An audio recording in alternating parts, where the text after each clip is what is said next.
நடிக்கிறாங்க அப்படின்னு சொல்லும்போது ஆமா சார். என்னன்னா, ஆக்சுவலா வந்து இவங்க இந்த சைடுல உட்கார்ந்துருக்கவங்க சொல்றாங்க, இந்த மாரி சோசியல் மீடியா இதுல வந்து நாங்க அன்பா வளர்க்குறோம். இதெல்லாம் வந்து ஒரு பாசிட்டிவ்ன்ற மாரி பேசுறாங்க. ஆனா ஃபர்ஸ்ட்டு இதுல நான் கேட்க வேண்டிய கொஸ்டினே, இதுல எத்தன பேருக்கு உண்மையான அன்பு, பாசம் இருக்கு? WhatsApp குரூப்ல காட்டுறீங்க.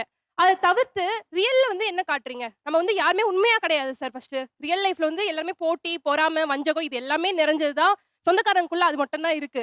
எங்க ஃபேமிலில சார் எல்லாருமே வந்து ட்ரெடிஷனலாவே வளர்ந்துட்டாங்க. சின்ன வயசுல இருந்தே வந்து குரூப்ல எங்க ஃபேமிலி சைடே சரி. சுடிதார் தான் போடணும், ஷால் வச்சு தான் போடணும், மாடர்ன் ட்ரெஸ் போடக்கூடாது இப்படியே தான் இருந்துச்சு.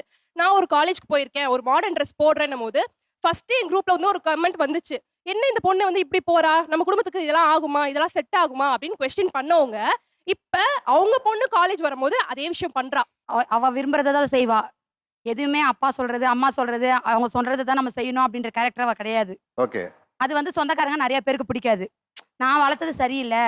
பெரிய பொண்ண ஷை டைப்பா உன்ன மாரி வளர்த்துட்டேன். சின்ன பொண்ண அவ இஷ்டமா விட்டுட்டேன் அப்படின்ற மாரி சொல்றாங்க. ஏன்னா அவ வந்து கரெக்ட்டா பண்றா. அவ தப்பு செய்யலன்னு எனக்கு தெரியுது. நான் என்ன ட்ரெஸ் போடணுங்கிற கவலை வந்து எங்க அப்பா அப்பாவுக்கு இருக்கலாம். ஆனா நம்ம சொந்தக்காரங்களுக்கெல்லாம் இப்படி ஒரு குற்றச்சாட்டை வைக்கிறாங்களே, அதுதான் எனக்கு மன உளைச்சலா இருக்கு. நான் அதனால தான் குரூப்ப விட்டு அதுல வெளில போயிட்டு இந்த பக்கம் ஸ்டார்ட்டிங்ல வந்து நிக்கிறாங்க. எங்க அம்மாவுமே சப்போர்ட் பண்ணாங்க சார். அவங்க வந்து ஸ்ட்ராங்கா நின்றுக்கணும். ஏன்னா என் அக்கா இல்ல அங்க அது தான் அவங்க இருக்கா. சொல்லும்போதே தெரிஞ்சிருச்சு. அவ அங்க தான் இருக்கா. அவ ட்ரெடிஷனலா இருக்கா. இருங்க, டோட்டலா இருங்க. அவ வேற. நீங்க பயங்கர மூச்சு விடாம பேசுறீங்க. பட பட பட பட பட பட பட பட பட படன்னு வெட்டிச்சிருங்க. நார்மலாவே அப்படிதான் பேசுவேன். நார்மலாவே அப்படித்தானா? சரி. நீங்க வந்து இவங்களுக்கு என்ன பதில் சொல்லணும்னு நினைக்கிறீங்க? சொந்தக்காரங்க சார்புல இப்படி குழுக்கள்ல ஒரு பிரச்சனை நடக்கும்போது, உங்களுக்கு அந்த மாரி ட்ரெஸ் பண்றது ஓகேவா? ஃபர்ஸ்ட்டு நானும் அத வேண்டான்னு தான் சொன்னேன். அப்புறம் அவங்க காலேஜ் போய் பார்த்தா அவங்க மேமே அப்படிதான் இருக்காங்க. அப்படின்னும்போது மேமே அப்படி இருக்கும்போது ஸ்டூடண்ட் எப்படி நான் இப்படி போக முடியும்? வாத்தியார் எவ்வளியோ, மாணவர் எவ்வளின்னு அவ முடிவு பண்ணீங்க. கேட்கிறா.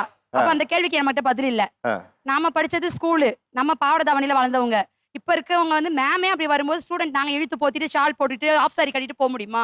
அப்படி கேட்கும்போது, சரிம்மா அப்ப உன் ஜெனரேஷன் எப்படியோ, உங்க மேம் எப்படியோ நீ போ.